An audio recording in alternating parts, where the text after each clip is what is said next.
अग्निरोधक दरवाजे आग पसरण्यास प्रतिबंध करतात, ज्यामुळे जीवन आणि मालमत्तेचे संरक्षण होते आणि आग एका खोलीतून दुसऱ्या खोलीत पसरण्यापासून रोखते. स्वयंपाकघर, विद्युत खोल्या आणि गोदामांसारख्या आगीचा धोका जास्त असलेल्या ठिकाणी हे दरवाजे विशेषतः महत्त्वाचे आहेत.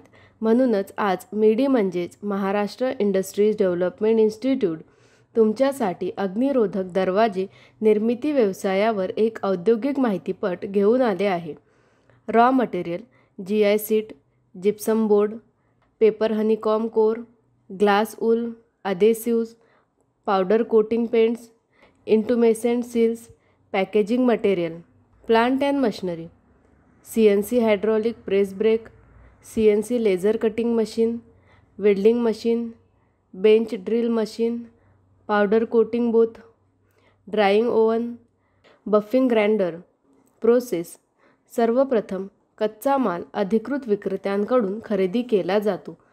त्यानंतर GI शीट्स इन्व्हेंटरीमधून उत्पादन क्षेत्रात आणल्या जातात. यानंतर अग्निरोधक दरवाजाच्या 3D डिझाईननुसार त्याचे कटिंग प्रोफाईल CNC लेझर मशीनच्या मदतीने प्रोग्राम केले जाते. त्यानंतर CNC लेझर मशीनच्या सहाय्याने शीटवरील डिझाईननुसार कटिंग केले जाते. नंतर त्याच्या कोपऱ्यावर आणि कडांवर CNC हायड्रॉलिक प्रेस ब्रेकच्या मदतीने आवश्यक सहिष्णुता आणि कोनात वाकणे केले जाते. तसेच दरवाजा सपोर्टर बनवण्यासाठी वाकणे एका वेगळ्या शीटवर केले जाते. त्यानंतर वाकलेल्या दरवाजाच्या शीटच्या पृष्ठभागावर स्वतः चिटकवले जाते, ज्यानंतर पेपर हनीकॉम कोर आणि काचेचे लोकर भरले जातात. यानंतर वाकलेल्या शीटवर GI शीट ठेवून त्याचे कोपरे आणि कडा वेल्डिंग मशीनच्या मदतीने वेल्डेड केले जातात. त्यानंतर आवश्यकतेनुसार बेंच ड्रिल मशीनच्या सहाय्याने दरवाजांवर कुलूप आणि काही हार्डवेअर ड्रिल केले जातात. मग हा फॅब्रिकेटेड दरवाजा फिनिशिंग विभागात पाठवला जातो. त्यानंतर ते पॅक करून बाजारात विक्रीसाठी पाठवले जाते.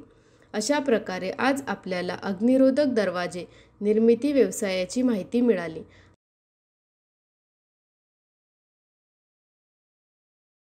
हा व्यवसाय सुरू करण्यासाठी तुम्हाला कोणत्याही प्रकारच्या तज्ज्ञांच्या सल्ल्याची आवश्यकता असल्यास तुम्ही स्क्रीनवर दिलेल्या दोन्ही वेबसाईटला भेट देऊ शकता किंवा तुम्ही या क्रमांकावरही संपर्क करू शकता.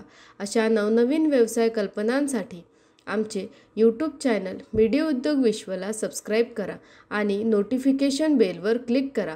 व्हिडिओ आवडल्यास व्हिडिओला लाईक, कमेंट आणि शेअर करायला विसरू नका.